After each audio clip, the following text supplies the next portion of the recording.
At the crackling dawn of the film, Harry emerges from his slumber, his gaze fixated on an aged photograph.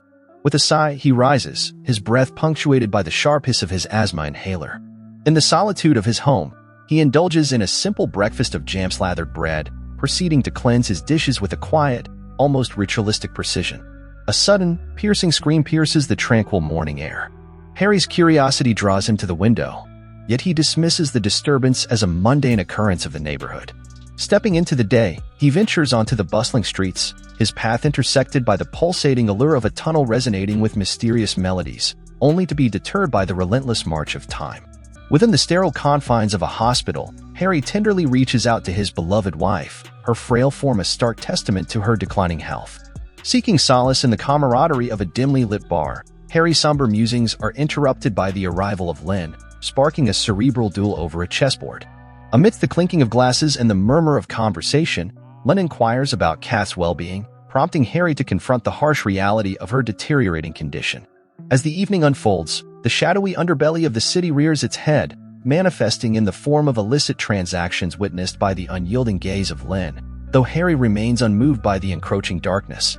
Under the shroud of night, a cacophony of violence shatters the tranquility. As he approached the window, a glint of moonlight revealed a scene of chaos below. A group of shadowy figures were brazenly breaking into a car, their actions punctuated by the shattering of glass. Suddenly, the car's owner emerged, bravely attempting to protect his property.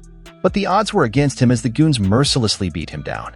With a heavy heart and a sense of helplessness, Len retreated from the window, his mind troubled as he reluctantly surrendered to sleep.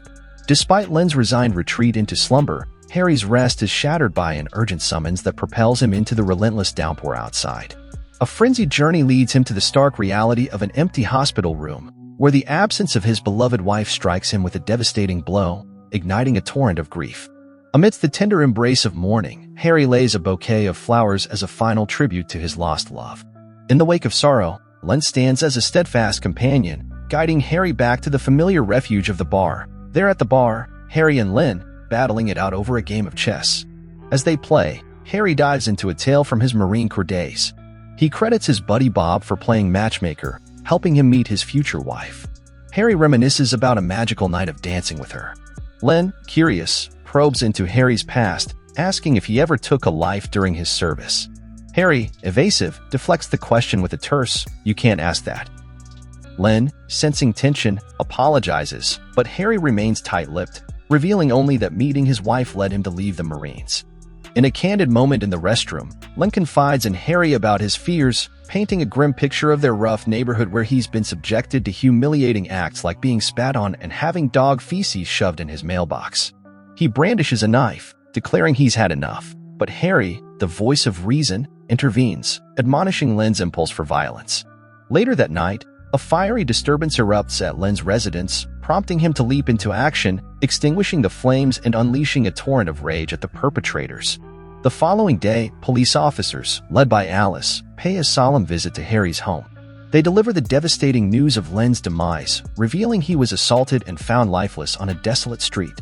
Harry, stunned and grief-stricken, recounts his last encounter with Len, where he lamented about neighborhood troublemakers but withheld specifics. As Alice and her partner depart, Harry's tears flow freely, mourning the loss of his friend. Meanwhile, Alice's enigmatic presence intrigues her partner, who questions her motives, receiving only silence in response. Later, Alice and her partner confront Noel, a suspected junkie, at his home with a search warrant. In a display of disrespect, Noel hurls insults at Alice, calling her B-word. The cops swoop in and cuff him, throwing around murder accusations. His mom loses it, wailing and screaming, prompting Noel to intervene. After Alice reluctantly agrees, Noel instructs his mom to call his uncle for backup. Alice and her partner round up 4 suspects they believe are tied to the crime. When questioned, these guys clam up tighter than a jar of pickles. Mark looks like he's seen a ghost, but he lies about being scared when Alice calls him out. Dean, high as a kite, refuses to spill the beans. Carl couldn't care less about the cops, shooting back with a snarky comment about their absence when his brother died. Alice gets under his skin, probing about Len's death, leaving Carl squirming with discomfort. Noel refuses to cooperate, demanding evidence or his freedom. Mark, the weakest link, spills about his troubled past and foster care, then tries to cover his tracks with a lie. Meanwhile, Noel, the ultimate jerk, tries hitting on Alice, blabbering about hormones and making inappropriate remarks. He thinks he's smooth, but he's just plain cringeworthy. Alice, cool as a cucumber, notices his loss of composure in the interrogation room. Yet, even faced with this observation, Noelle remains defiant, poking fun at Len's photos. In the next scene, we find Harry in a somber graveyard with Len. The atmosphere shifts as we are transported to a dimly lit bar where a melancholic melody fills the air. Harry sits alone, drowning his sorrows in solitude. The bartender, recognizing Harry's prolonged stay, gently suggests he's had enough. Harry complies, settling his tab and revealing a wad of cash, catching the eye of a curious bystander. As Harry ventures into the night, he finds himself beneath a bridge, a shadowy figure lurking in the darkness. A confrontation ensues as a desperate junkie attempts to mug Harry. In a swift and surprising turn of events, Harry brandishes a knife, defending himself against the assailant's attack. Returning home, Harry sheds his blood-stained garments and seeks solace in the cleansing embrace of a hot shower. As he lays down to rest, the absence of his wife looms heavily in the empty space beside him. The following day brings an unexpected visitor, Alice. Inviting her in, Harry's eyes linger on a photograph, a relic from his days in the Marines. Engrossed in conversation, Harry's enthusiasm is palpable as he shares his newfound passion for chess. However, as the topic veers off course, Alice redirects their discussion to the grim reality of the murder weapon found.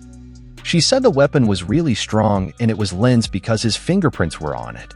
Harry told her he already knew Len had it because Len's dad gave it to him. Alice said there's a problem because the court might think it was self-defense, so the kids who did it might not get charged with murder. Harry got really upset and asked Alice to leave, but Alice promised she'd keep him updated.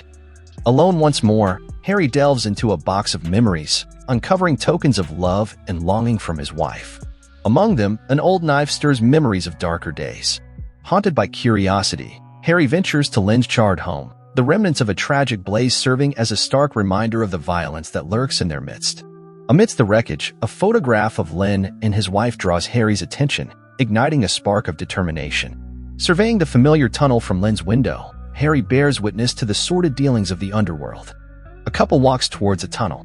Some guys there start saying mean things to the woman and beat up her boyfriend when he tries to help. After the fight, the couple runs away.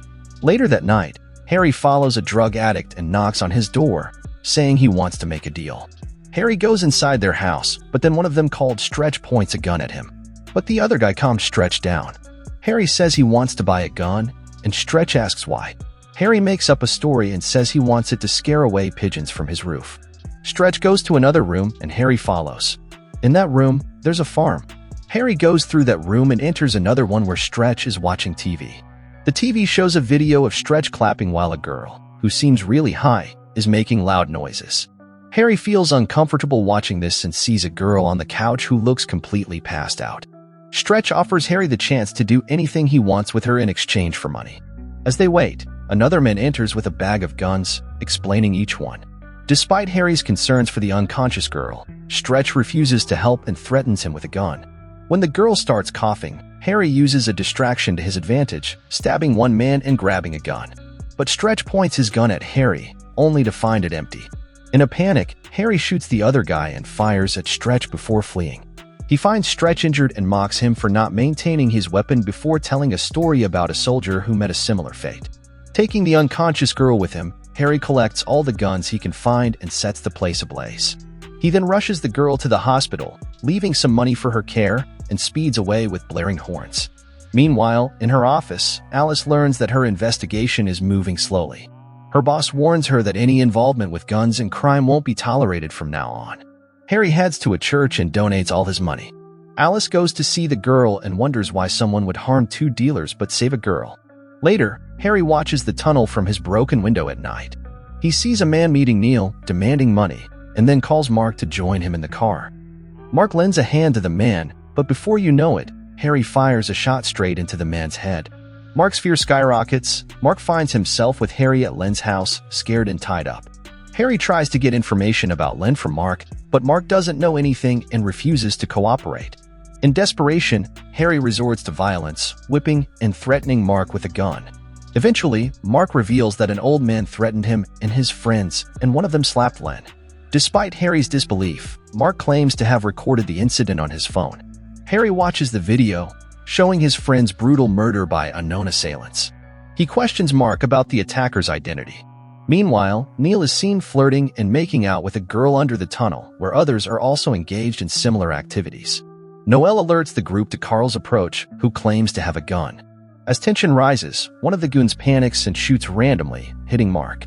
Harry retaliates, eliminating the threat, but Nell manages to escape during the chaos. However, Harry's pursuit is cut short by an asthma attack, causing him to collapse. In the hospital, Alice and her partner question Harry about the incident, but a nurse interrupts their interrogation. Later, Alice investigates the scene where Harry was found and begins to suspect his involvement. She seeks permission from her superior to pursue the case further, believing Harry to be behind the events. As suspicions mount, Alice is determined to uncover the truth behind the unfolding mystery. Alice wants to investigate Harry because of everything that's happened. She believes it's Harry, but her boss doesn't agree. Later, her boss says she's doing a good job and gives her a promotion. He tells her to take the weekend off. At night, the police raid a building, catching lots of people involved in bad things. They resist and some try to run away but are caught. Harry wakes up in the hospital and leaves. There are riots in the streets as he goes. Alice tells her partner that Harry has left the hospital and might go after Noel. Her partner thinks it's a good thing because Noel is causing trouble. But later, he decides to go with Alice anyway. While they're driving, someone from the riot throws paint on their car. They crash into another car, and Alice's partner gets badly hurt. Just then, Harry shows up and saves Alice and her partner. He takes them to a bar for safety. Sid, the bartender, calls for an ambulance. Alice is upset and asks Harry when all this will end. She tells him that Sid is Noel's uncle and that if Harry hurts Noel, Sid will hurt him. After hearing this, Harry goes to the basement and points a gun at Sid. He accuses Sid of all the bad things happening. Sid speaks up for Noel, trying to protect him and show that Noel didn't do anything wrong. But then Harry reveals a video recorded by Mark, proving otherwise. Still, Sid stubbornly claims that Harry won't harm him. As Harry struggles to breathe and becomes weaker, Sid sees his chance. He grabs the gun from Harry and shoots him. Meanwhile, upstairs, Noel attacks Alice, calling her names and making rude sexual comment on her body. Sid is angry at Noel for being reckless. He tells Noel to get rid of everyone and leave them on the street as a warning. Sid ends up killing Alice's partner. Noel starts to strangle Alice, demanding her attention. Just as Alice is about to lose consciousness, Harry pulls out his hidden gun and shoots Noel in the neck. Quickly, Sid shoots Harry in the shoulder. Alice struggles to breathe as Sid approaches Harry with his gun. However, backup arrives just in time, aiming lasers at Sid's chest. Before he can harm Harry, Sid is shot in the chest. Later, Alice is in a meeting where her boss says there's no evidence of vigilante activity, meaning Harry won't be pursued by the police. Meanwhile, Harry walks toward the now peaceful tunnel, which is brightly lit. His efforts have brought some peace to the area. Don't forget to subscribe and turn on notifications for more movies like this.